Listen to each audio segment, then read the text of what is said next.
Assalamualaikum warahmatullahi wabarakatuh. Hari ini saya yang terhormat Abi Hanif Umida selaku pengasuh pesantren Subur Kamila Roibah Hanif Umida dan juga Bapak pengurus utama Menteri PI kita itu Bariki dan Mbak pendamping kelompok yaitu Mbak Ida dan teman-teman sekelompok ada Mbak Nindi, Mbak Jawa, dan Mbak Adi. Hari ini saya akan mempresentasikan ilmu syarat bab sekian. Nah, sekarang kita tuh masuk kaidah kelima. Nah, kaidah kelima itu mengenai apa? Nah, kaidah kelima itu adalah ketika ada dua hamzah. Ketika ada dua hamzah dalam satu kalimat yang berjejeran. Nah, gimana cara gantinya? Nah, ketika ada dua huruf hamzah mau di awal kalimat, di tengah kalimat, atau di akhir kalimat, nah dia harus digantikan. Digantikan dengan apa? Digantikan dengan huruf mat. Nah, huruf mat itu ada 3 seperti yang kita bahas sebelumnya, yaitu alif, waw, dan ya. Nah, kita masuk yang kategori A, yaitu ketika di awal kalimat. Nah, di sini ada 3, yaitu yang pertama adalah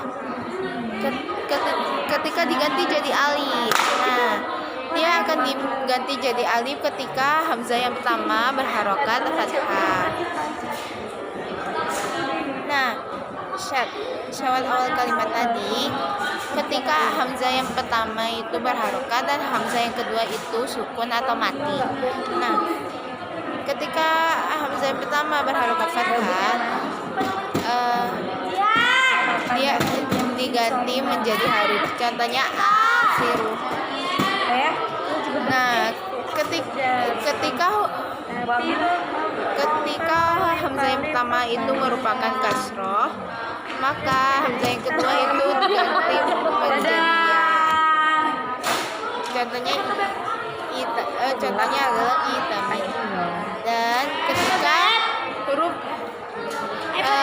ketika huruf itu hamzah yang pertama merupakan dhamma, hamzah kedua pun mengganti. Contohnya usira. Nah, ketika terus ini kan udah hamzah yang kedua udah sukun nih. Nah, gimana cara bacanya kalau hamzah dua-duanya berharokat? Nah, yang pertama diganti waw. Nah, ya gimana aja yang bisa diganti waw. Nah, yang pertama ini adalah ketika hamzah yang pertama berharokat fathah dan hamzah yang kedua berharokat dhamma. Contohnya adalah aumun. Asalnya itu aumun. Nah, terus yang kedua ini adalah ketika hamzah pertama itu berharokat fathah atau dhamma dan hamzah yang kedua itu merupakan fathah. Contohnya adalah awadimun. Awadimun ini jamak dari kata adam. Nah, yang kedua adalah mengganti jadi ya. Nah, mengganti jadi ya itu di mana saja? Mengganti jadi ya ini yang pertama ada ketika hamzah pertama itu merupakan harokat kasroh dan yang kedua itu berupa harokat fathah. Contohnya adalah iyamah. Kemudian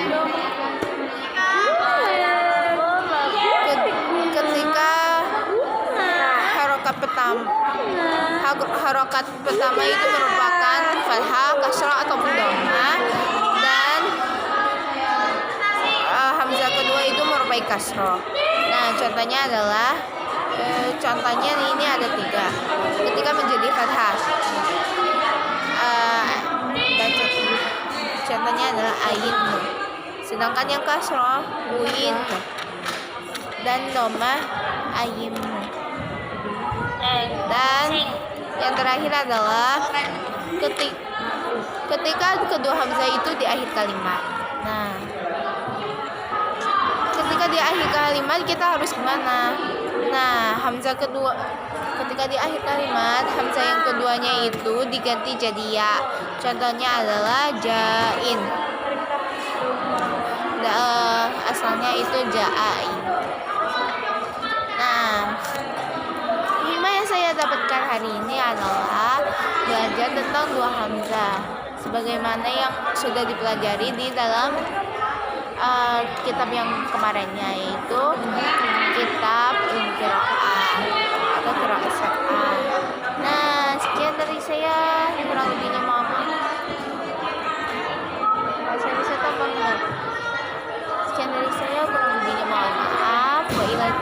Wa ilahi taufiq wa hidayah. Wassalamualaikum warahmatullahi wabarakatuh.